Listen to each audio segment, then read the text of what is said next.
What's really the difference between Mardi Gras and just like a second line?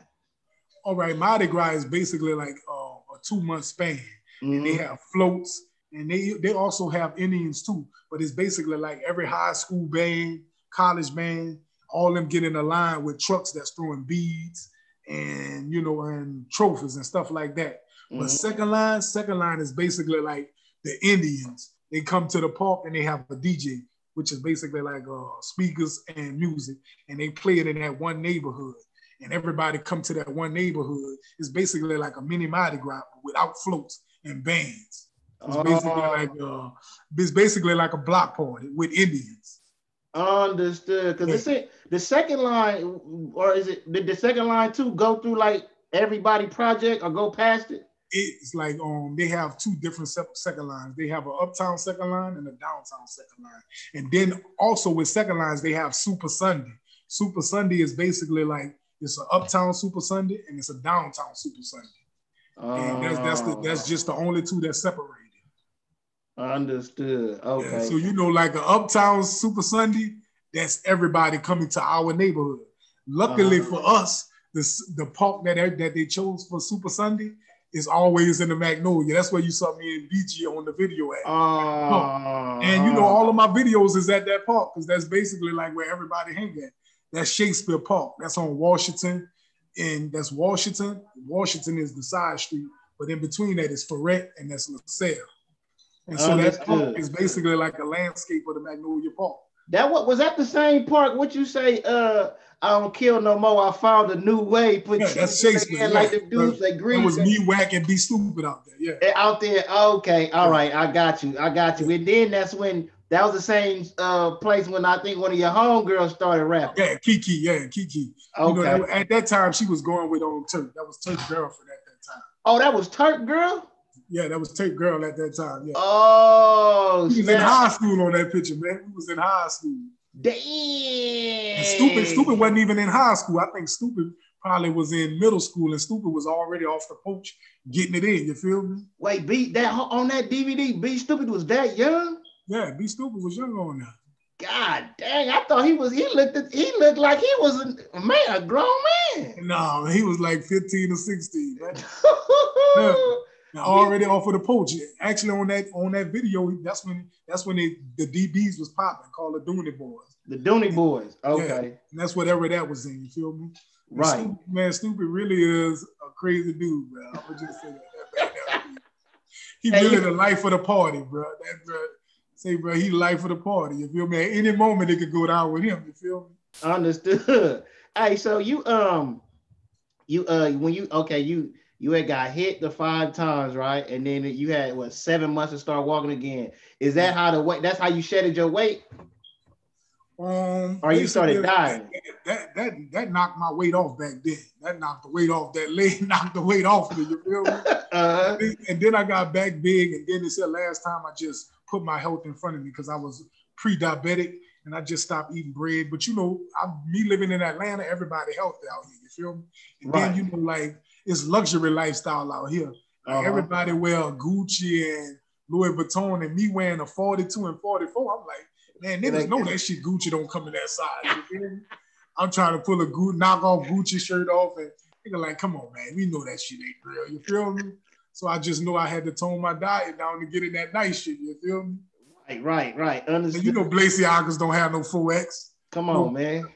You know that, man. Balenciagas ain't making no shirt in no 4X or Gucci ain't making no 4X shirts. They ain't making none of that. You don't even have a 3X jacket. Listen, boy, you got to be super skin tight around there to wear all this. So got to be. And then me clubbing with my partners. I club out with my home because when I moved up here, Cito and Tonto and Power Money, they was already up here. Them dudes, they work out every day. And Birdman work out every day. So I'm looking like, man, I'm the only one around him, but looking like a cornball. You feel me? So I'm like, man, let me go ahead and get myself together. You ain't had no damn choice. You ain't had no choice. You feel me? Hey, so was you at home? Did you stay during Katrina, or you had left already? I left the day before Katrina. That was the most devastating shit I ever seen in my life on TV. Real time. You feel me? like during Katrina, bro, money wasn't nothing. If you had a gun, you was everything. Money ain't mean nothing during Katrina. Nothing at all. You couldn't buy nothing with money. Like people who leaving with their family in a car, you couldn't offer them money. They're like, man, this is my family. So if you had that burner and you saw a tour bus or something out there, you like, man, I'm taking that bus right there. And damn. You got that burner. They like, all right, man, these your keys. There they go. It was man, that bad? Yeah, man. You know, that water wasn't playing.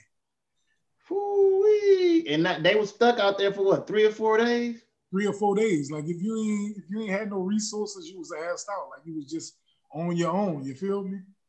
Damn. Did you and that's what made you go to Atlanta? Actually after Katrina, I went to Houston, and then I wound up going to Baton Rouge after Houston. Because to me, Houston was tight. I wound up going from Houston to San Antonio. Mm-hmm. Then I come back down to Houston, and Houston was just too big for me. So I was like, I'm gonna go back to Baton Rouge because that's closer to home. Because in my mind, I was thinking I'm going back to New Orleans. Right. Because I still was like trying to get it in. Like street shit, you feel me? Yeah. And then after that, I was like, man, I'm gonna just move to Atlanta because everybody was talking good about it out here. And when I came out here and I went clubbing one time, Meech was out. My partner Network, he actually was hanging with BMF and Loon and Jazzy Faye. And you know, Jazzy Faye do beats, and he was giving whack and juvenile beats. So Jazzy Faye and Loon really the reason that I stayed in Atlanta. I could actually say that. I went out with them one night, bro. Man, when I tell you, man, this man had a Bentley, bro. And like, man, I'm like, man, this man black and got a Bentley? Man, I'm staying out here. I ain't going nowhere. And then Meech had the party, and I think it was at 112. Yeah. And I went up in there. This shit was like real life, motherfucker paid in full, like rich. You feel real me? Like, balling shit going on. Like, man, what the hell? Yeah. I ain't going nowhere. I'm here for good. Yeah. From there, I was just in. Hey, now how did you? Then from there you in, right? So you just you transitioned from the Noya, from the projects to Atlanta to being a homeowner and having a family. Like, how did that transition come about? Did you ever even think like, that? You know, I was getting to that age, and like when I got to Atlanta, I really didn't know nobody, so my hustle game didn't come with me, and I just had to really put my pride aside, and I wound up getting a job. So I wound up getting a job in the company that I worked for, which was Marta.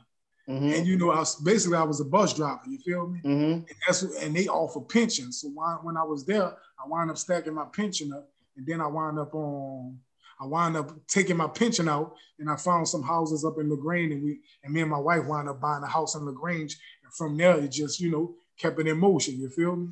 And I actually met 21 and my other partner, Triple C's, and all of them from actually driving the bus. You feel me? Like people, you thinking a bus driver is just like, oh, he's square or whatever. You feel me?